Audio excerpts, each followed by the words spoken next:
이제 우리가 드디어 창세기가 끝이 나고요.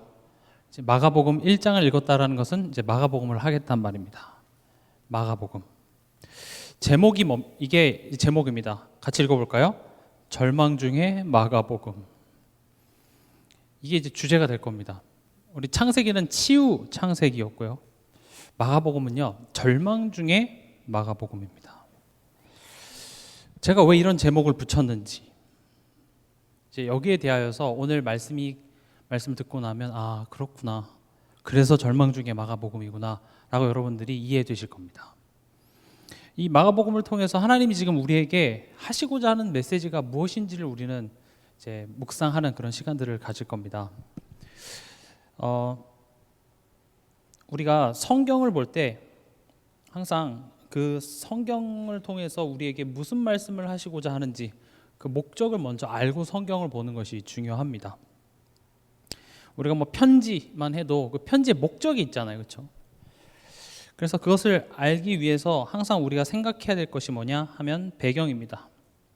어떤 배경으로 쓰여졌지? 이게 어떤 시대 또 어떤 역사적 배경이 있는지를 알아야 맥락을 알 수가 있습니다. 또 이 성경을 읽게 될 독자가 누군지 그걸 알아야 되겠죠. 물론 우리가 결국 읽게 됩니다. 그러나 그 시대에 하나님께서 그 성경을 쓰게 하셔서 누구에게 지금 읽게 하려고 하시는지를 알 때 우리가 애초에 성경을 왜 쓰게 하셨는지에 대한 목적을 알 수 있습니다. 또 다시 한번 저자죠. 누구를 통하셔서 이거를 쓰게 했는지 이걸 아는 게 중요합니다. 그래서 치유 창세기 같은 경우도 그냥 창세기 그냥 이렇게 본 게 아니라 창세기는 언제 쓰여졌죠? 출애굽해서 가나안 땅 가는 그 기간에 쓰여졌다고 보고 있습니다. 그걸 누가 읽게 하게 했죠?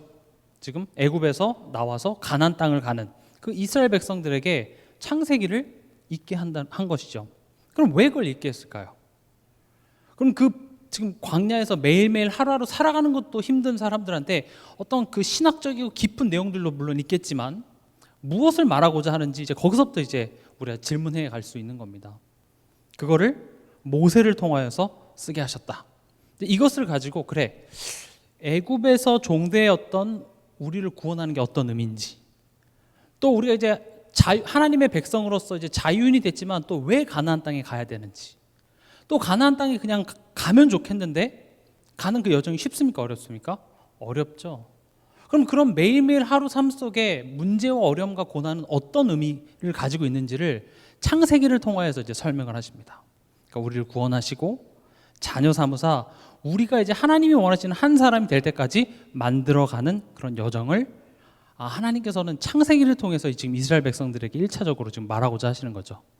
그걸 이제 치유라고 저는 제목을 붙였고, 그래서 치유 창세기였습니다. 그럼 이제 마가복음도 이제 그런 개념으로 우리가 한번 이해해 보자는 거죠.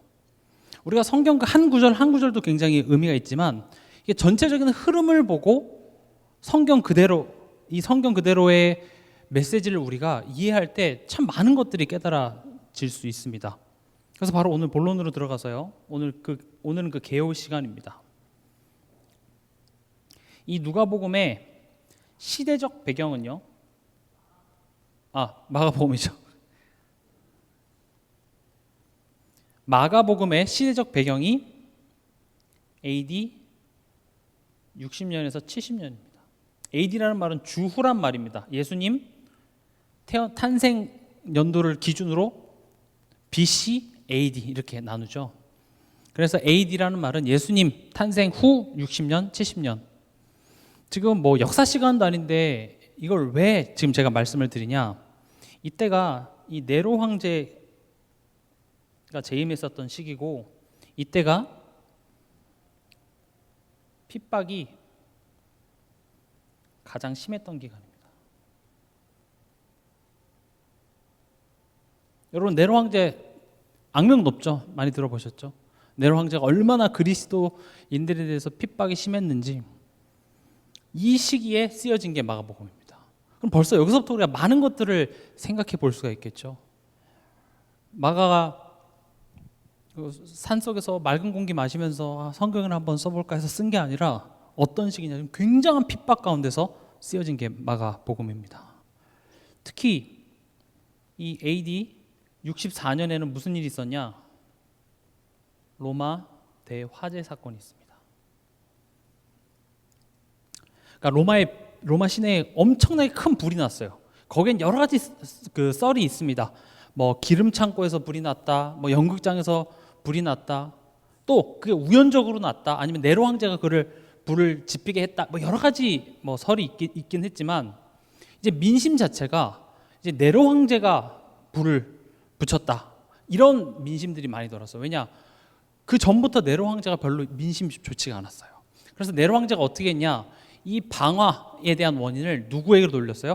기독교인들에게 돌린 거예요. 그래서 그때부터 기독교인들은 정말 말도 안 되는 핍박을 받았습니다. 뭐 예를 들면 기독교인들한테 가죽옷을 입혀놓고요, 그 다음에 그 원형 경기장에다가 들짐승들을 풀어서 물려 죽게 해요.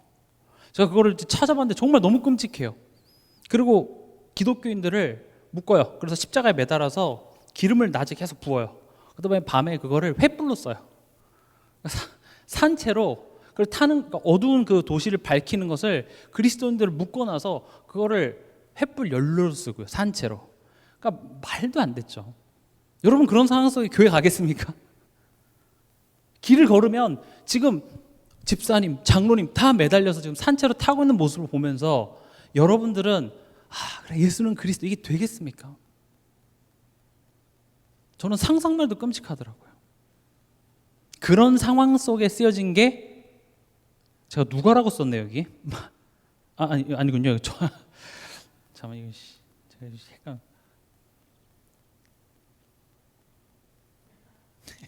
누가라고 제가 이렇게 헷갈리는데, 이런 상황 속에 마가가 마가복음을 쓴 거예요.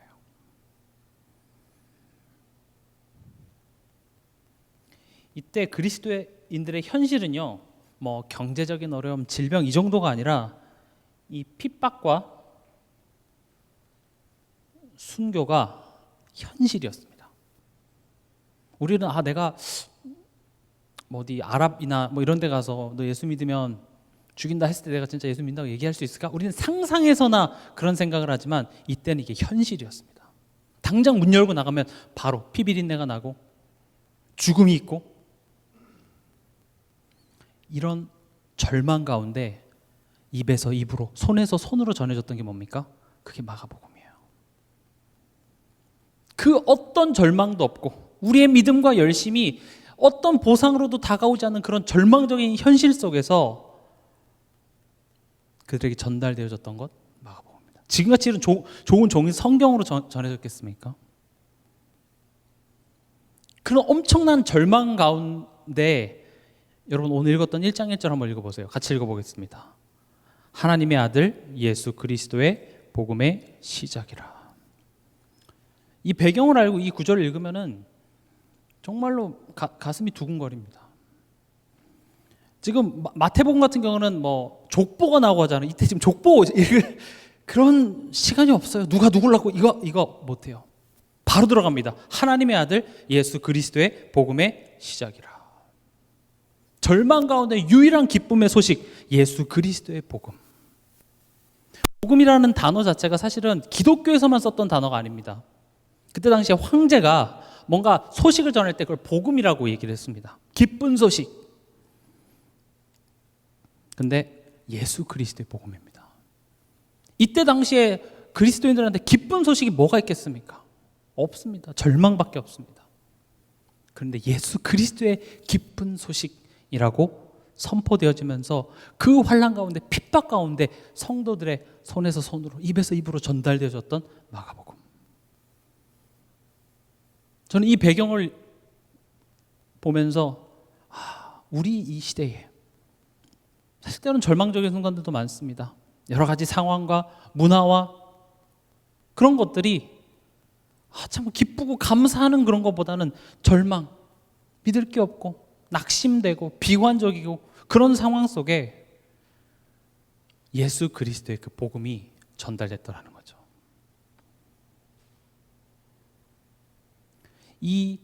이때 당시에 그리스도인들에게 있어서 이 복음은요, 추상적인 내용이 아니었습니다. 그냥 평화롭게 우리가 성경 공부나 하자 그런 차원이 아니라 정말 순교와 핍박, 이 현실의 어려움과 고통 속에 정말 위로가 되는 복음이었으며 힘이 되고 오히려 그 복음, 기쁜 소식을 듣고 정말 기뻐할 수 있었어요. 또 더 나아가서 주를 위해서 기꺼이 죽을 수 있는 그 비밀이 이 마가복음에 있었다라는 것이죠. 여러분들도 스스로 한번 질문해 보셨으면 좋겠습니다. 혹시 여러분들 절망 가운데 있습니까? 어려움 가운데 있습니까? 오늘 마가복음 1장 1절에 얘기합니다. 하나님의 아들 예수 그리스도의 복음의 시작이라. 여러분들의 어려움, 하나님의 아들 예수 그리스도의 복음의 시작입니다. 그 빛이 본격적으로 비춰질 그 시작입니다.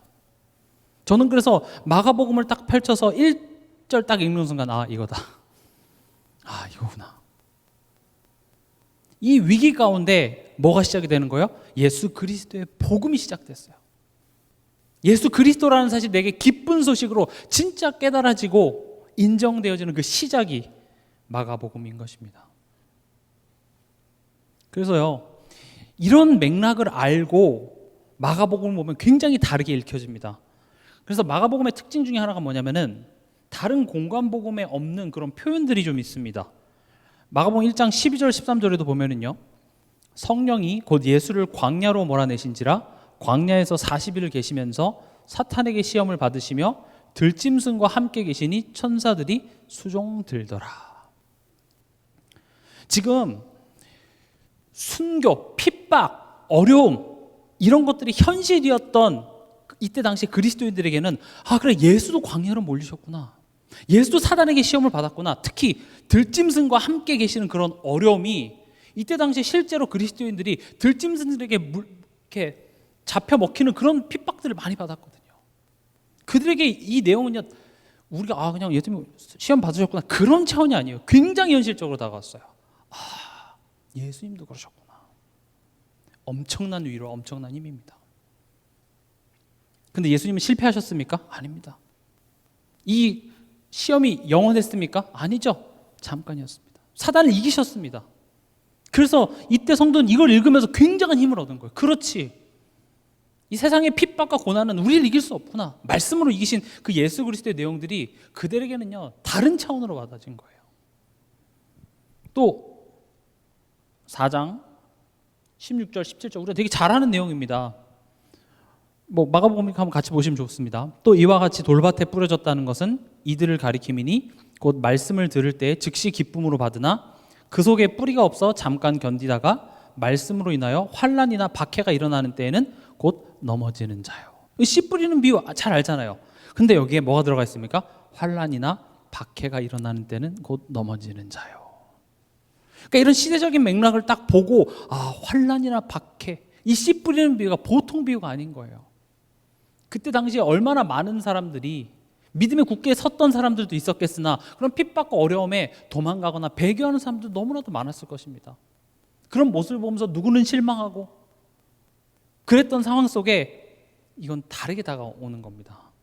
또 뭐 여러 개가 있지만 10장 29절에서 30절의 내용을 보면 예수께서 이르시되 내가 진실로 너에게 이르노니 나와 복음을 위하여 집이나 형제나 자매나 어머니나 아버지나 자식이나 전토를 벌인 자는 현세에 있어 집과 형제와 자매와 어머니와 자식과 전토를 100배나 받되 박해를 겸하여 받고 내세에 영생을 받지 못할 자가 없느니라. 이 맥락 이해하지 못하고 그래 내가 엄마 아빠를 버리고 집을 나가야 되겠구나 이렇게 지금 생각을 한다고요. 때로는요 내가 예수 믿는 것 때문에 우리 가족이 죽을 수도 있기 때문에 내가 그것을 버리고 도망가야 돼요. 그런 맥락을 가지고 이걸 보면은요 이들에겐 이런 메시지가 희망이었어요. 그렇지. 내가 지금 도망가는 것 같고 내가 우리 가족을 영원히 못 볼 수 있는 거예요. 왜냐 내가 예수 믿는 게 알려졌기 때문에 나 때문에 우리 가족이 다 죽을 수도 있어요.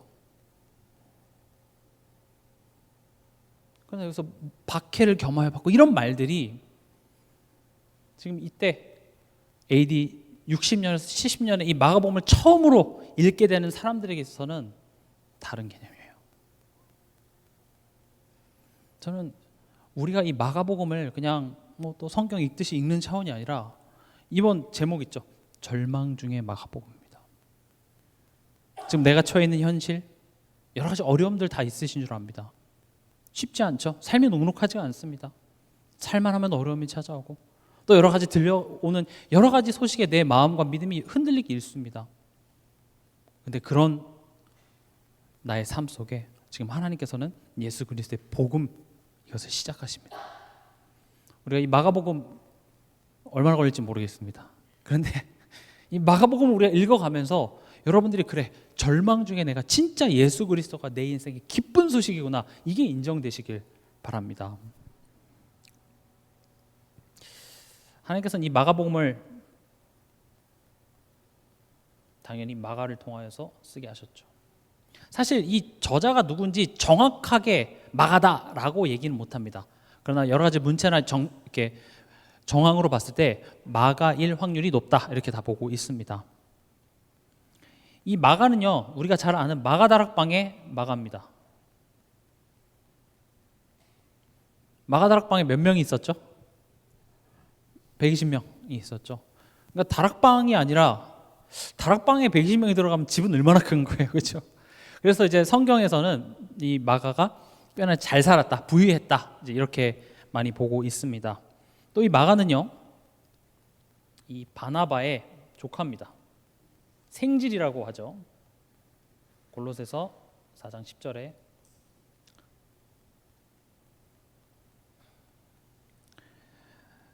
그럼 여러분들이 생각하기에 그럼 마가는 예수님의 제자였을까요, 아니었을까요?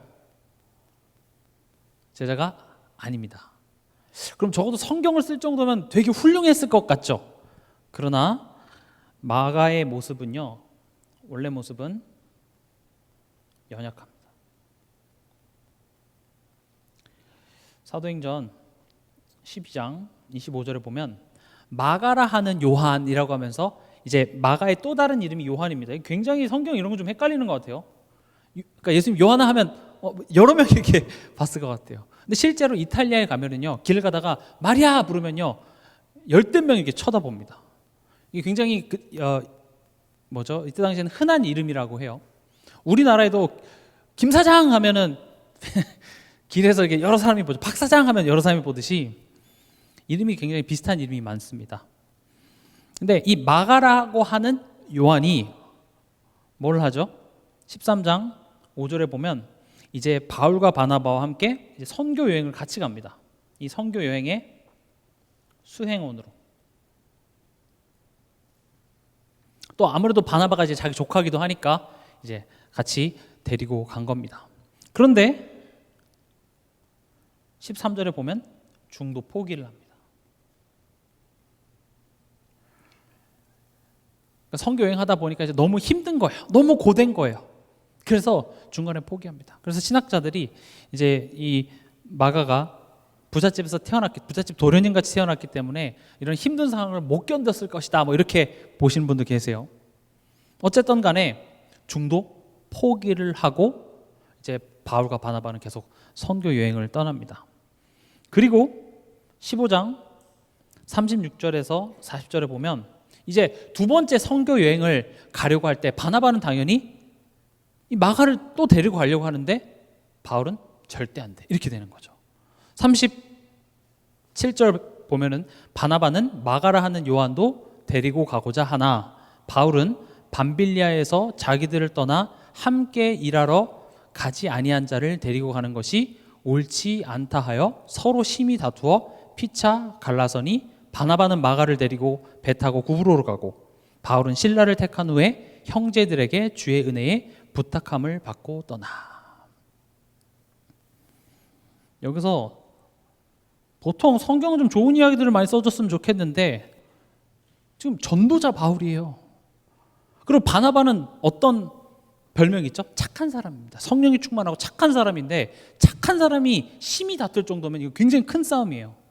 전도자끼리 다툰 거예요. 지금 한 팀에 분열이 일어났습니다. 그러니까 지금 이 모습만 봐도 마가는요, 연약했습니다. 머리로는 알겠는데 내 마음이 안 되는 거예요. 힘든 현실 앞에서 넘어지고 못하겠어요, 도망가 버리는 마가의 모습. 저는 이거 제 모습 같더라고요. 우리의 모습 아닙니까?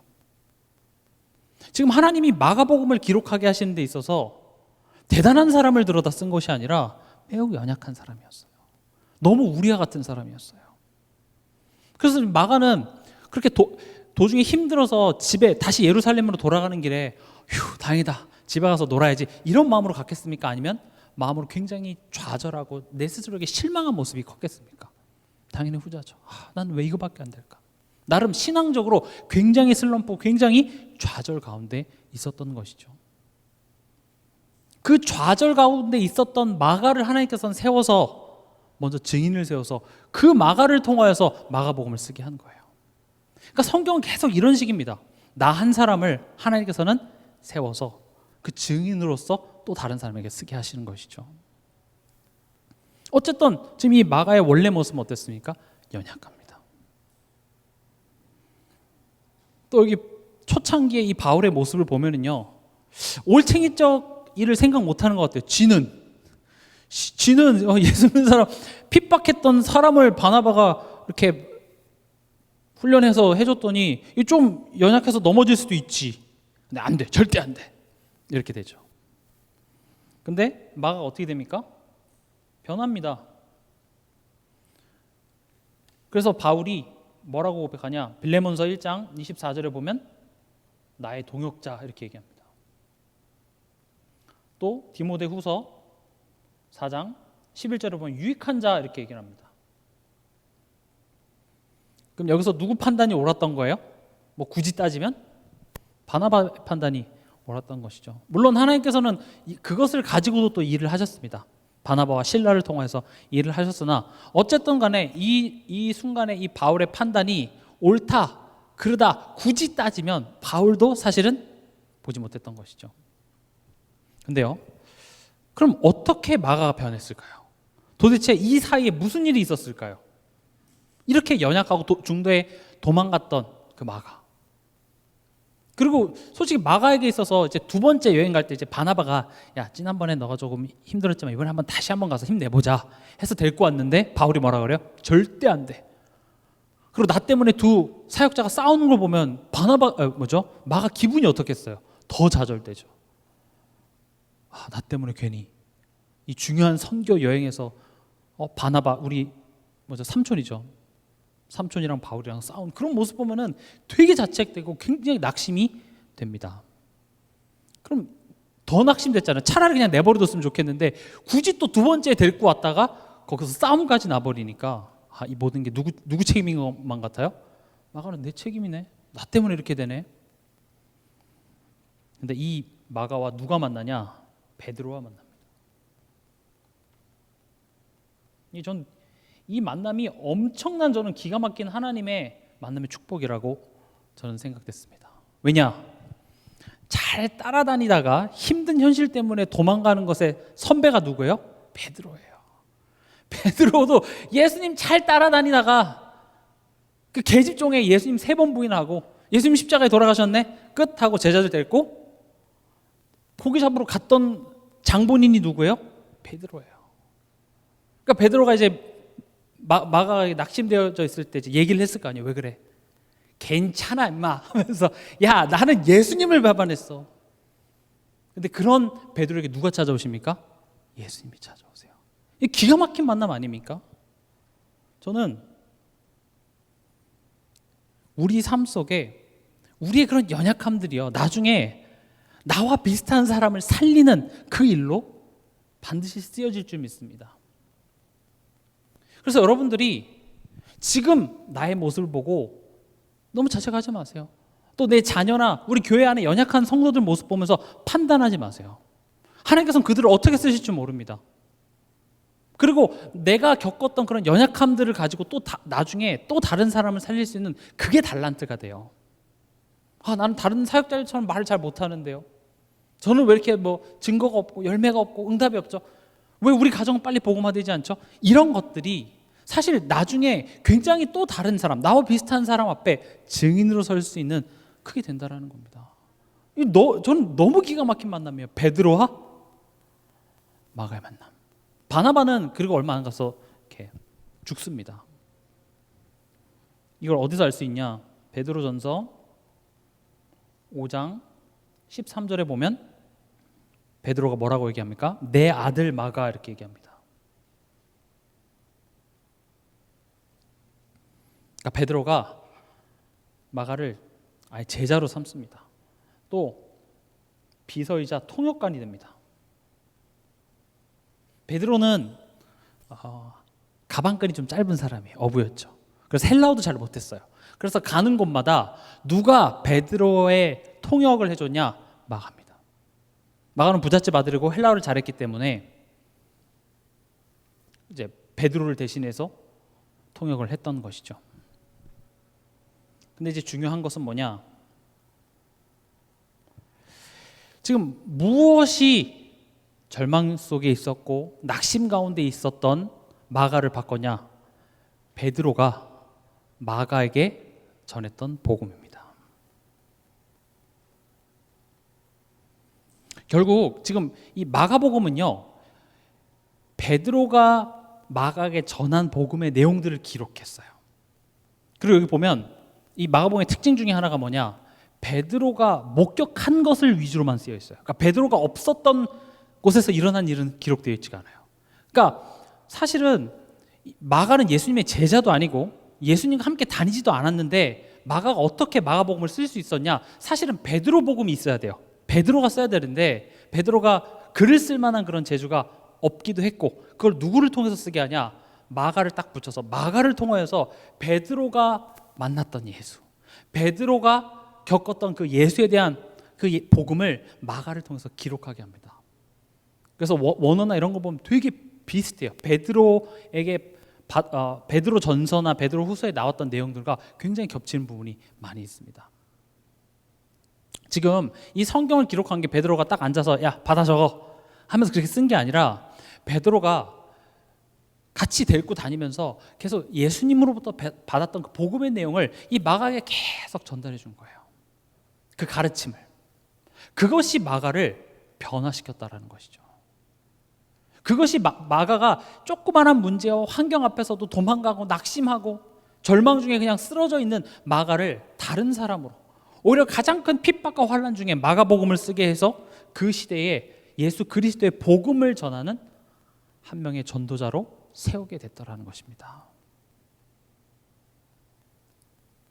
그래서 1장 1절에도 보면 예수 그리스도의 복음의 시작이다 이렇게 얘기하지 않고 뭐가 앞에 붙습니까? 하나님의 아들 예수 그리스도 이렇게 됩니다. 이 고백이 뭐와 많이 닮았죠? 마태복음 16장 16절입니다. 예수가 그리스도십니다 라는 고백은 많이 했어요. 그러나 주는 그리스도시요 살아계신 하나님의 아들이십니다. 이거는 예수님의 굉장한 신성을 강조한 겁니다. 당신은 하나님이십니다. 이 말이랑 똑같은 거예요. 마가가 이거 그냥 쓴 차원이 아니라 베드로가 마가와 함께 다니면서 직접적으로 얘기한 것도 있고, 또 베드로가 전한 그 복음을 통역하고 옆에서 들으면서 마가 자신에게는 굉장한 치유가 됐던 거예요. 저는 우리가 이 마가복음을 읽어나가면서 우리에게도 그런 치유가 일어나길 바랍니다. 우리가 요한복음을 봤지만 마가복음도 결국 예수님의 공생애에 일어났던 일들을 얘기를 할 거예요. 그러나 지금 이 마가복음을 어떤 시적 상황 속에서 누구를 통해서 쓰게 했는지, 또 그걸 쓰는 마가를 하나님께서 어떻게 변화시켰는지를 보면 그게 우리가 받을 응답인 거예요. 우리도 완전하지가 않습니다.